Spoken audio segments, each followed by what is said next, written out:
Sword of Coming, episode 188-189. Untuk melihat video selengkapnya, sahabat bisa kunjungi playlist yang telah Sabta Novel sediakan. Yuk mari, kita berimajinasi bersama dan masuk ke alur ceritanya.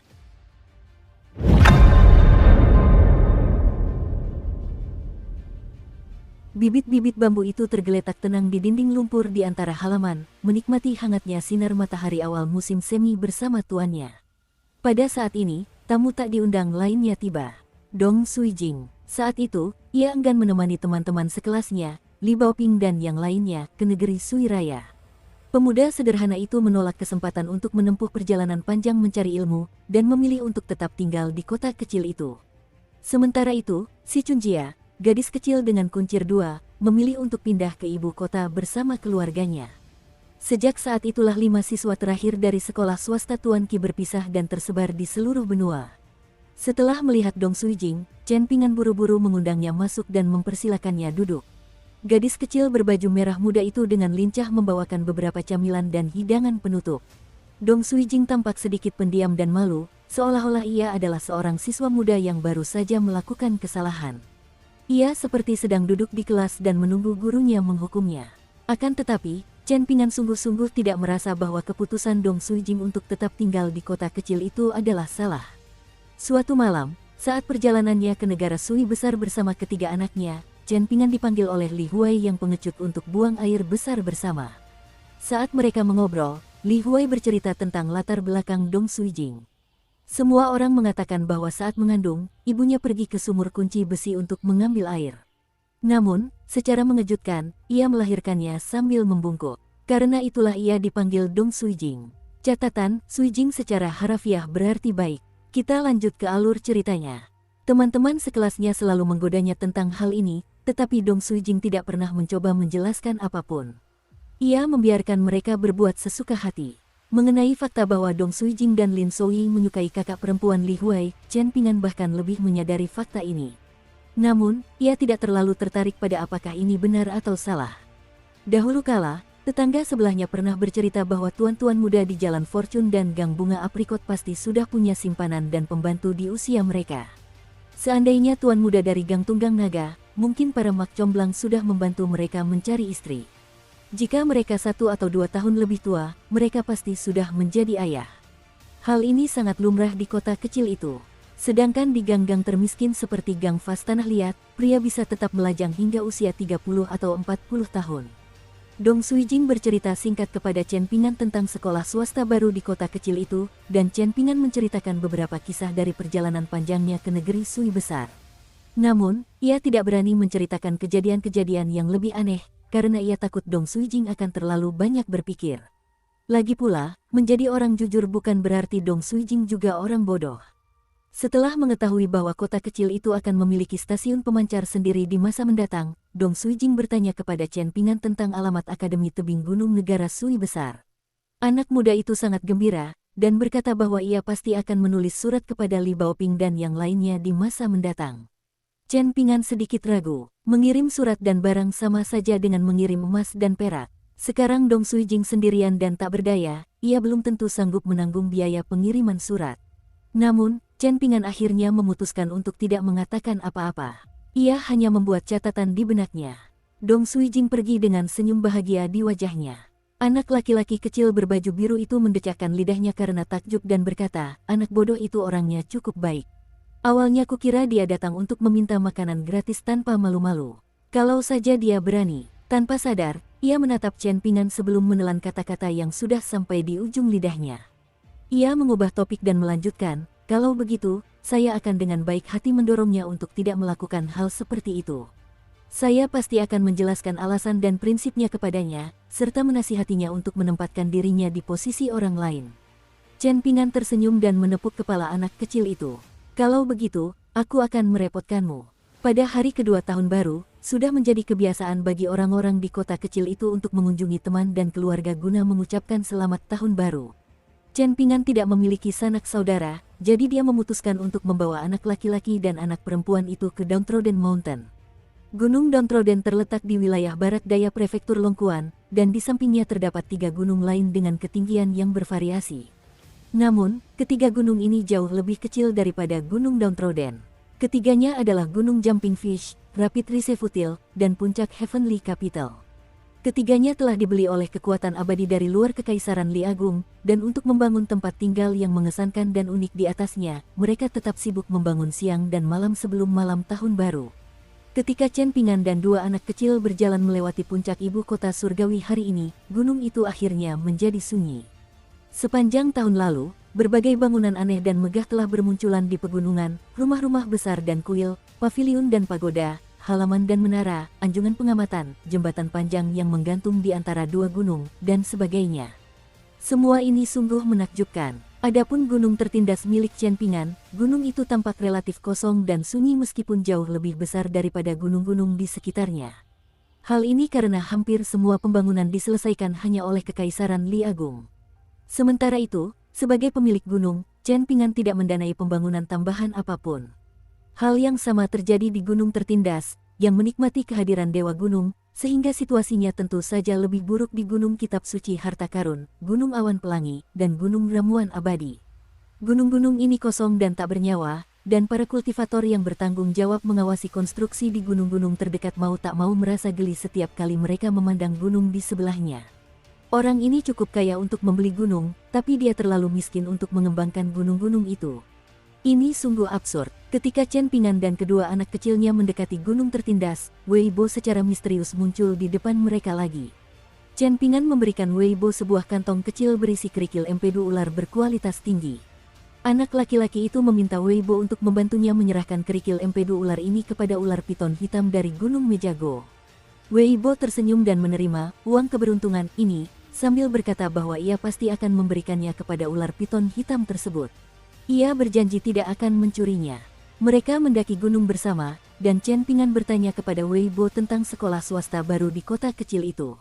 Wei Bo tentu saja lebih tahu daripada Dong Suijing, jadi ia menjelaskannya secara rinci kepada Chen Pingan. Ternyata, sekolah swasta ini didirikan oleh klan Chen dari Dragon Tail Creek. Namun, sekolah ini terbuka untuk umum, dan sepenuhnya gratis. Bahkan, anak-anak tawanan dan pengungsi dari Kekaisaran Lu pun bisa bersekolah di sekolah swasta ini. Keputusan ini sama saja dengan menyelamatkan puluhan nyawa. Jika tidak, siapapun pasti tidak akan tahu apakah anak-anak kurus dan kurang gizi itu bisa melewati musim dingin yang lalu. Seiring prefektur Dragon Spring semakin makmur, banyak klan mulai pindah dari negara bagian dan prefektur tetangga.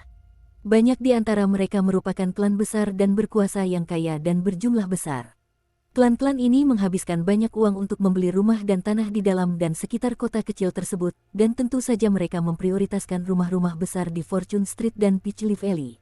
Kini, banyak rumah lama di Dragon Reading Alley dan Peachleaf Alley juga berganti pemilik. Dalam waktu singkat, sekolah swasta itu telah berkembang hingga memiliki lebih dari 100 siswa. Semua guru di sekolah itu juga merupakan cendekiawan dan cendekiawan ternama. Setelah menjelaskan semua ini, Wei Bo tersenyum dan bertanya, apakah menurutmu orang-orang ini seperti menggunakan palu godam untuk memecahkan kacang? Mengapa para cendekiawan yang sombong dan angkuh ini rela meninggalkan kampung halaman mereka dan datang ke sini untuk menderita? Lagi pula, mengapa mereka rela mengajar sekelompok anak-anak dan remaja? Chen Pingan mengangguk dan menjawab, apakah karena klan Chen Dragon Tail Creek menawari mereka banyak uang? Wei Bo tertawa terbahak-bahak. Ia melambaikan tangan dan menjelaskan, ini sama sekali tidak ada hubungannya dengan uang. Di antara para cendekiawan terpelajar itu, 2 di antaranya adalah orang-orang yang berbudi luhur. Karena itu, bagaimana mungkin mereka tergoda oleh uang? Tidak, orang-orang ini berharap untuk memasuki Gunung Cloud Drape. Mengapa? Karena sebuah tempat menarik bernama Akademi Rusa Hutan akan segera muncul di sana. Anak laki-laki kecil berbaju biru itu menyela dan bertanya, kamu bilang kamu pernah tinggal di Gunung Cloud Drape, jadi mungkin kamu melakukan pekerjaan sambilan di Akademi Forest Deer. Pergilah dan cari tempat berteduh di tempat lain. Aku sedang membicarakan hal-hal yang sangat penting dan mendalam dengan tuanmu. Wei Bo mengibaskan lengan bajunya untuk mengusir anak kecil itu.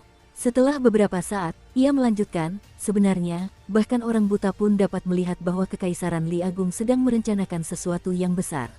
Lagi pula, Akademi Rusa Hutan adalah pesaing yang jelas bagi Akademi Tebing Gunung Negara Sui Agung. Setelah Kekaisaran Li Agung berhasil dalam ekspedisinya ke selatan, dan setelah klan Gao Negara Sui Agung dihancurkan, 2 kuota yang dimiliki benua botol harta karun timur untuk 72 Akademi Konfusianisme pasti akan jatuh ke tangan Akademi Pemandangan Danau dan Akademi Rusa Hutan. Jadi, semakin awal seseorang memasuki Akademi Rusa Hutan, semakin besar kemungkinan ia bisa menjadi petugas pembantu naga. Pembantu naga dan pengikut naga hanya berbeda satu karakter, namun jurang pemisah di antara keduanya sama besarnya seperti jurang pemisah antara langit dan bumi. Namun, mau bagaimana lagi? Jika seorang cendekiawan ingin mewujudkan ambisinya dan memberi manfaat bagi bangsa dan rakyatnya, ia harus terlebih dahulu mendapatkan tempat di istana kekaisaran. Jika tidak, teori dan gagasannya hanyalah omong kosong belaka. Tentu saja, jika seseorang gagal masuk ke istana kekaisaran, ia juga dapat mundur selangkah dan mengembangkan karakter moralnya sendiri. Mengasah pengetahuannya sendiri bukanlah pilihan yang buruk, dan ia juga dapat memilih untuk menyebarkan ajarannya dan mendidik masyarakat luas, sehingga membimbing masyarakat ke arah yang positif. Namun, dibandingkan dengan pilihan sebelumnya, ini tentu saja merupakan jalan yang lebih membosankan dan lebih sepi. Weibo bersikap acuh tak acuh saat mengucapkan hal ini, dan saat dia terus mendaki gunung, kedua lengan bajunya yang besar berayun maju mundur seperti dua awan putih yang melayang menuju puncak gunung. Gadis kecil berbaju merah muda itu tak bisa mengalihkan pandangannya dari ini. Sambil menggendong rak buku hijau kecil di punggungnya, ia membayangkan masa depan di mana tuannya juga akan menjadi seanggun dan sehebat ini. Weibo, apakah kamu sekarang menjadi dewa gunung? Chen Pingan tiba-tiba bertanya. Senyum penuh arti muncul di wajah Weibo, dan dia menjawab, Chen Pingan, aku sudah menunggumu menanyakan ini sepanjang waktu. Anak laki-laki kecil berbaju biru itu mengerucutkan bibirnya. Ada ekspresi mencemooh di wajahnya. Dewa gunung, dan aku adalah saudara dari dewa sungai yang agung. Weibo mengangkat tangannya dan menunjuk ke arah gunung Cloud Drape sebelum melanjutkan, saat ini, aku untuk sementara menjadi dewa gunung di gunung Cloud Drape. Saat ia berjalan di samping gadis kecil berbaju merah muda, anak lelaki berbaju biru diam-diam mulai menganggukkan kepalanya dan bertingkah. Jika semuanya berjalan sesuai rencana, Gunung Cloud Drape akan segera dipromosikan secara khusus menjadi Gunung Utara Kekaisaran Li Agung, tambah Weibo. Chen Pingan berhenti dan bertanya, Gunung Utara, bukankah seharusnya Gunung Selatan? Weibo menggelengkan kepalanya dan menjawab, bukan, itu Gunung Utara. Wow, seru gadis kecil berbaju merah muda itu. Matanya dipenuhi kekaguman. Dewa sejati dari salah satu 5 gunung. Sungguh posisi yang mengesankan dan agung. Terlebih lagi, ini adalah dewa sejati 5 gunung dari Kekaisaran Li Agung. Anak laki-laki kecil berbaju biru itu menelan ludah dan membasahi tenggorokannya. Ia lalu bergegas menghampiri Weibo dan mendongak sambil tersenyum. Yang mulia Wei Abadi, apakah Anda lelah setelah perjalanan? Apakah Anda perlu duduk dan beristirahat? Apakah Anda ingin saya memijat bahu dan kaki Anda? Weibo tersenyum dengan mata menyipit dan berseru, oh, kenapa kamu tidak mengejekku lagi? Anak laki-laki kecil berbaju biru itu memasang ekspresi tegas dan berkata, Yang mulia Wei Abadi. Kau berteman baik dengan guruku, dan aku juga bagian dari keluarga guru. Dalam hal itu, kita berdua juga bisa dianggap sebagai teman tiri, kan? Apakah ini kesimpulan yang tepat, Yang mulia Wei Abadi? Weibo mengulurkan tangan untuk mencubit pipi ular air kecil itu. Ia tak kuasa menahan diri, dan berkomentar, nakal sekali. Senyum kaku tersungging di wajah anak laki-laki itu, tetapi ia tak berani melawan. Tidak ada pilihan lain. Jika Weibo mengatakan yang sebenarnya, maka baik dirinya maupun gurunya kini tunduk pada keinginannya. Berapapun gunung yang dimiliki Chen Pingan, ia harus menuruti keinginan Weibo selama ia tetap berada di prefektur Longquan. Sebagai dewa formal agung dari salah satu dari 5 gunung, Weibo dapat membuat semua gunung di wilayahnya berguncang hanya dengan sekali bersin. Jika ia mau, akan sangat mudah baginya untuk memanipulasi energi spiritual, menggali akar gunung, dan melakukan banyak hal lainnya.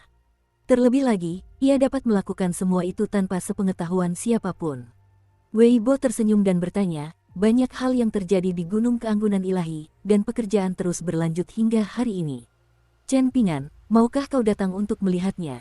Sangat menarik. Chen Pingan cukup bersemangat, lalu mengangguk dengan sungguh-sungguh dan menjawab, tentu saja. Saya selalu ingin ke sana untuk melihat-lihat. Weibo bersiul, dan tak lama kemudian terdengar gemuruh keras dari suatu tempat di pegunungan. Tak lama kemudian, seekor ular piton hitam raksasa dengan garis emas di perutnya meluncur dan muncul di depan mata mereka. Anak laki-laki berbaju biru dan anak perempuan berbaju merah muda merasa sedikit gugup.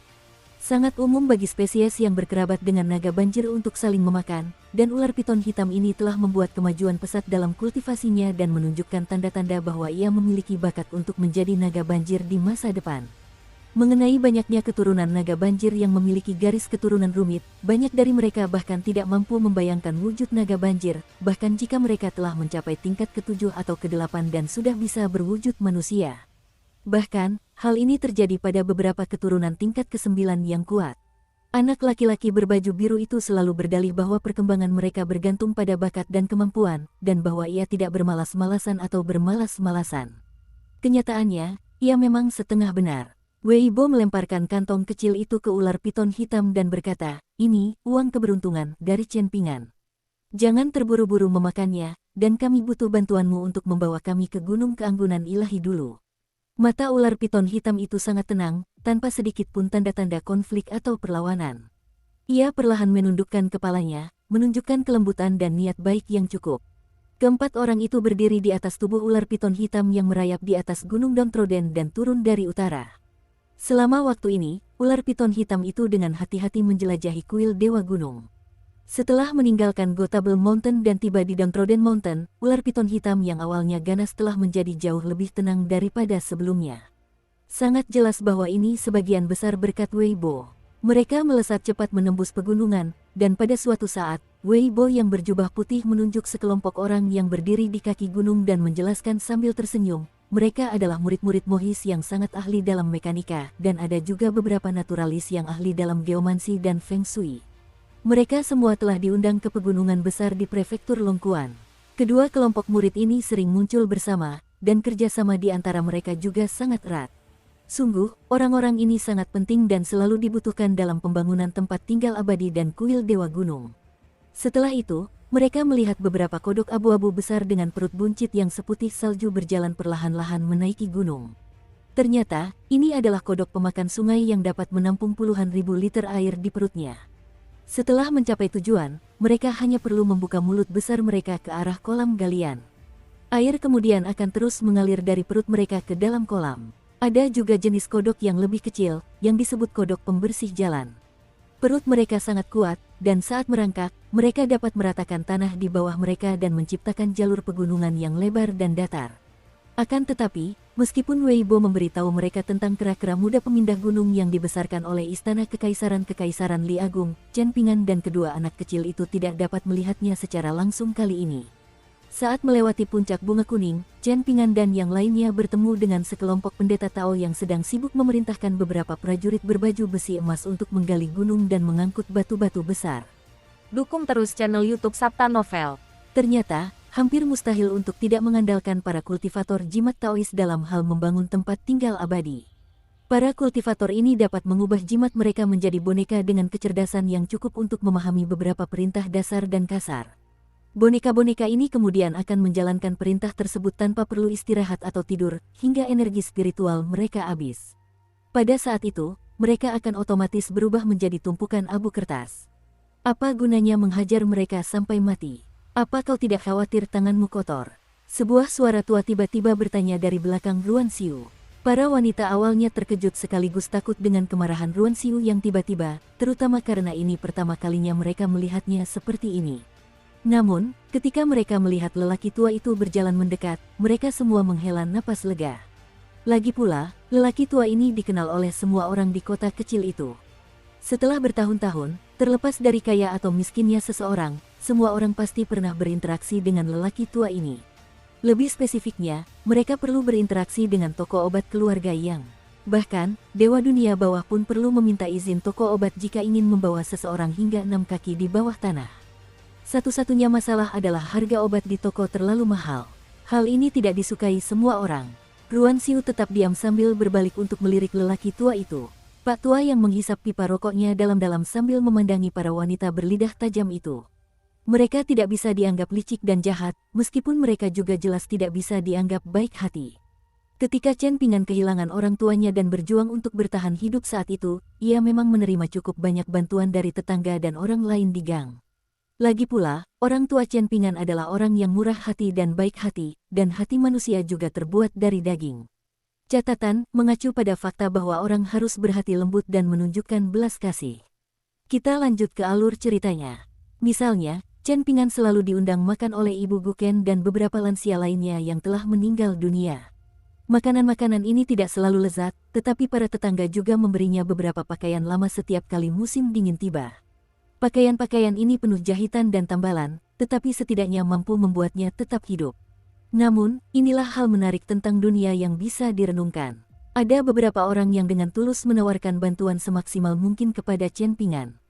Meskipun demikian, mereka juga tidak memikirkan imbalan apapun. Ketika anak muda itu sukses, mereka hanya merasakan sedikit kebahagiaan dari lubuk hati mereka. Mereka juga bersedia memberikan beberapa nasihat kepada keturunan mereka, mengatakan bahwa orang baik akan selalu diberkati dengan karma baik. Jika mereka mau memperhatikan, surga telah membuka mata mereka, dan karma baik dari pasangan suami istri itu kini telah diwariskan kepada putra mereka. Bersamaan dengan itu, mereka juga merasakan sedikit antisipasi dan harapan untuk masa depan. Mereka bermimpi keluarga mereka juga mendapatkan keberuntungan yang sama. Di sisi lain, ada juga beberapa orang yang hampir tidak pernah memberikan uang dan bantuan kepada anak laki-laki itu saat itu. Bahkan, kemungkinan besar mereka juga telah melontarkan banyak komentar yang merendahkan. Namun, setelah perubahan ajaib Chen Ping'an, orang-orang inilah yang mencoba melakukan perampokan di siang bolong dan meminta sebanyak yang mereka bisa. Mereka semua melukis diri mereka sebagai bodhisattva yang tanpa pamrih membantu orang yang membutuhkan. Misalnya, 3 wanita yang berdiri di depan Ruan Xiu. Mereka sering pergi ke 2 toko di Gang Naga untuk mendapatkan makanan dan barang gratis, bahkan membawa seluruh keluarga mereka untuk mendapatkan barang gratis. Namun, Ruan Xiu selalu menahan diri, karena ia tidak ingin orang-orang ini menjelek-jelekkan dan menyebarkan rumor tentang Chen Ping'an. Di saat yang sama, ia juga tidak ingin rekening kedua toko itu tercoreng, jadi ia terpaksa menggunakan uangnya sendiri untuk menutupi kerugian ini. Jumlah ini tidak terlalu besar, hanya sekitar 400 hingga 500 tael perak per tahun.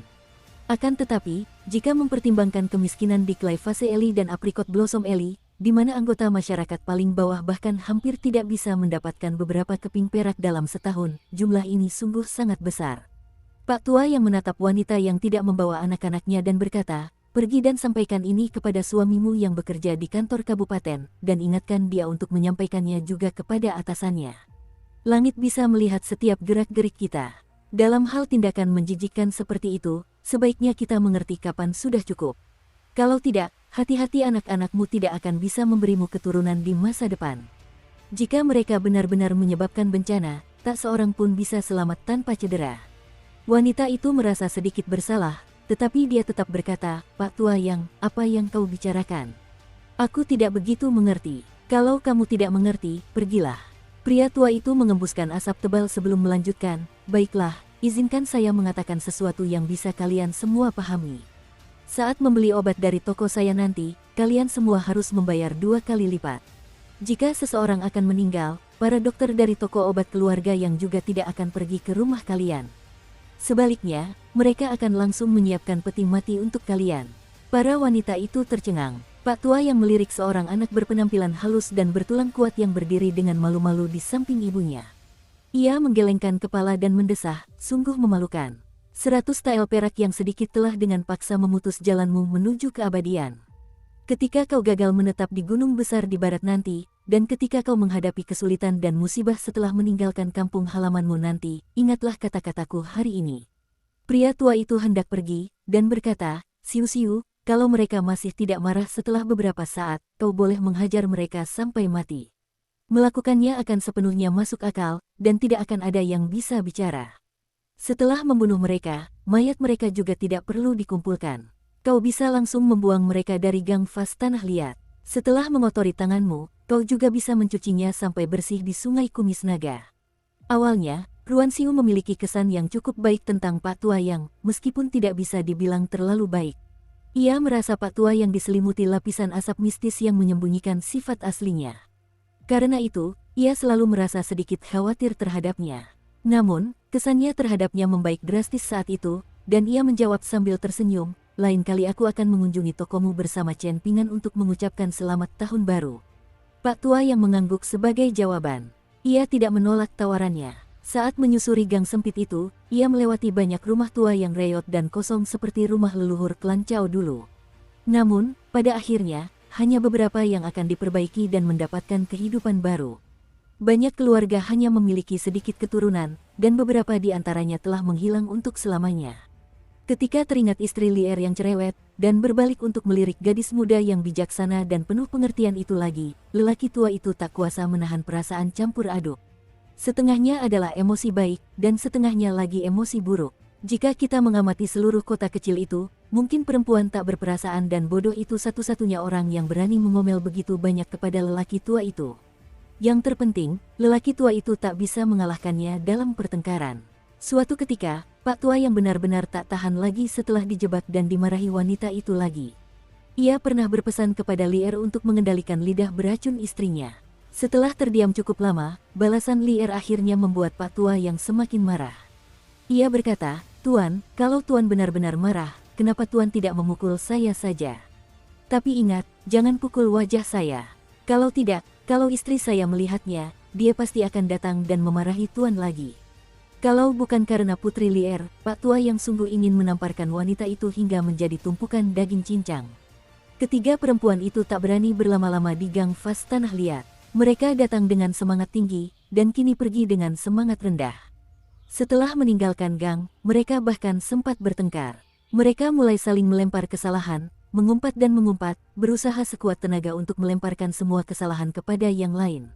Anak yang telah dikucilkan oleh Pak Tua yang tetap diam dan serius sementara ibunya terus berdebat dengan yang lain. Berbalik untuk melihat kembali ke gang sempit itu, anak itu merasa hatinya kosong karena suatu alasan yang tak terlukiskan.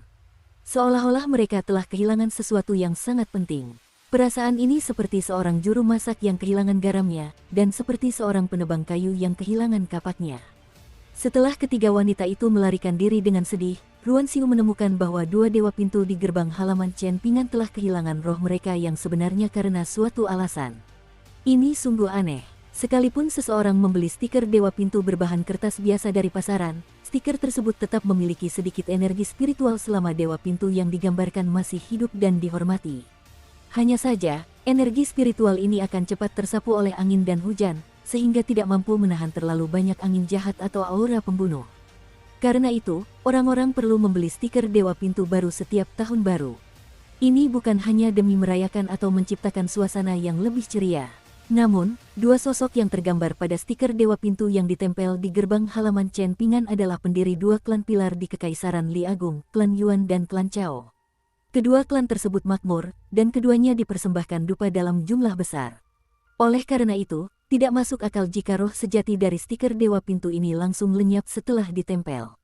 Ruan Xiu mengerutkan kening dan berjalan mendekat. Ia mengangkat tangan dan mengusapnya pelan di atas kertas kasar, menyebabkan cahaya keemasan langsung mengalir kembali melalui stiker dewa pintu. Cahaya ini dipenuhi rasa kebenaran. Namun, ini adalah sesuatu yang tak bisa dilihat oleh mata manusia. Setelah melakukan ini, Ruan Xiu pergi dengan puas. Mengenai keberadaan stiker dewa pintu di gerbang halaman Song Jixin, gadis muda berbaju hijau itu sama sekali tidak meliriknya. Ia berjalan santai sampai ke gang tempat rumah Liu Xian yang berada. Ia bersiul pelan, dan tak lama kemudian seekor anjing melompat riang dan berlari mengelilinginya.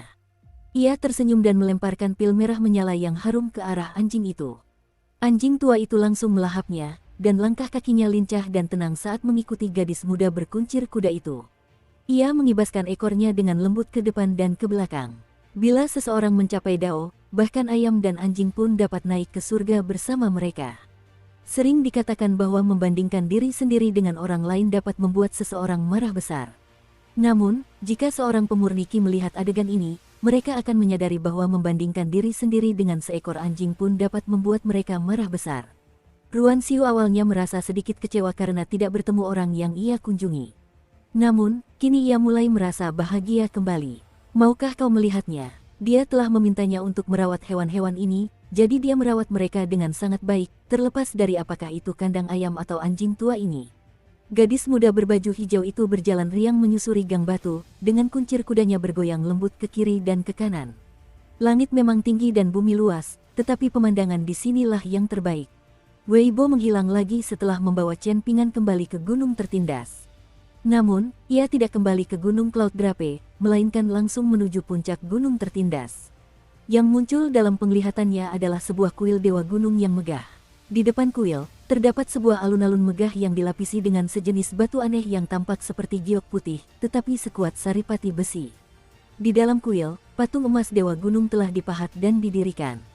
Namun, kuil tersebut belum dibuka untuk umum dan belum resmi menerima persembahan. Lengan baju Weibo yang lebar berkibar lembut bak air saat ia melangkah santai.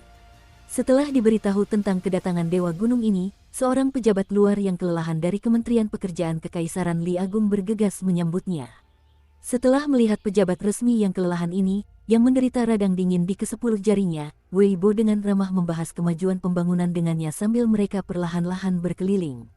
Saat mereka berbincang, Weibo tak kuasa menahan desahan emosi. Mampu mengubah diri dari negara bawahan kecil Kekaisaran Lu menjadi kekaisaran dominan yang menguasai seluruh wilayah utara benua, klan Song Kekaisaran Li Agung jelas tidak hanya mengandalkan keberuntungan yang ilusif dan tak berwujud.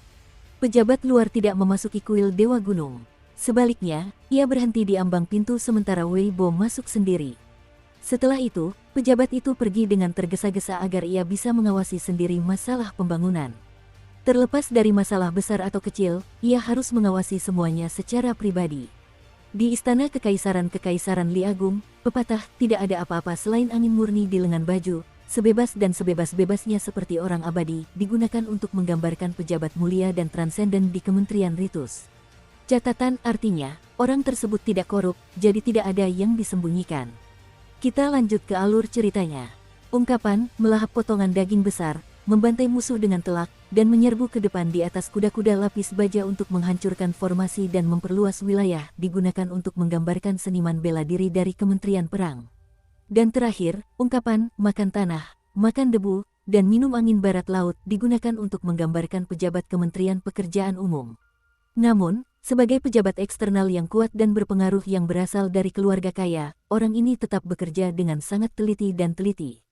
Sungguh sulit membayangkan pemandangan seperti itu di kerajaan lain. Weibo mengibaskan lengan bajunya pelan dan menutup pintu-pintu besar itu. Di dalam kuil Dewa Gunung, tercium aroma material dan kayu berkualitas tinggi yang menyegarkan pikiran. Patung Dewa Gunung Downtrodden Mountain dihormati di aula utama, dan ini adalah patung yang sangat aneh yang kepalanya ditempa dari emas murni. Tubuh dewa seorang pria berjubah Konfusianisme melayang keluar dari patung Dewa Gunung. Di atas lehernya, wajahnya berkilauan dengan warna keemasan samar, meskipun tidak semenarik dan semenarik patung itu. Pria ini tak lain adalah Song Yuzhang, Dewa Gunung dari Gunung Tertindas. Ia adalah mantan pejabat pengawas tungku pembakaran di Kabupaten Dragon Spring, dan telah tinggal di kota kecil itu selama kurang lebih 20 tahun. Dulu, orang-orang keliru mengira Song Jixin dari Clay Fase Eli adalah anak haramnya. Soal jembatan beratap dengan plakat, angin kencang menghantam air, Song Yuzhang secara pribadi mengawasi pembangunannya. Setelah itu, Song Yuzhang meninggalkan kota kecil itu dan kembali ke ibu kota sebelum dikirim kembali ke kota kecil itu. Selama proses ini, lehernya dipatahkan oleh orang yang dikirim oleh selir kekaisaran, dan kepalanya disembunyikan di dalam sebuah kotak. Catatan, merujuk pada ibu Song Jixin. Dia sebenarnya bukan permaisuri, yang sebelumnya disebut secara keliru. Kita lanjut ke alur ceritanya. Membunuh dan membungkam seseorang, dan membunuh seseorang yang telah kehilangan kegunaannya, ini adalah contoh yang paling umum. Song Yuzhang tahu terlalu banyak rahasia kotor dan urusan internal klan Song Kekaisaran, jadi dia sebenarnya selalu tahu bahwa pada akhirnya dia akan dibunuh. Memang, pejabat yang saleh ini telah mempersiapkan diri untuk kematian selama perjalanannya kembali ke ibu kota. Dia telah menunjukkan kesetiaan yang luar biasa, dan dia tak gentar menghadapi kematian yang tak terelakkan. Karena itulah Wang Yifu, jenderal dari Kekaisaran Lu yang dikirim oleh selir kekaisaran dari Kekaisaran Li Agung, telah menyampaikan kesimpulan yang tulus itu. Tampaknya tidak semua cendekiawan begitu menyebalkan.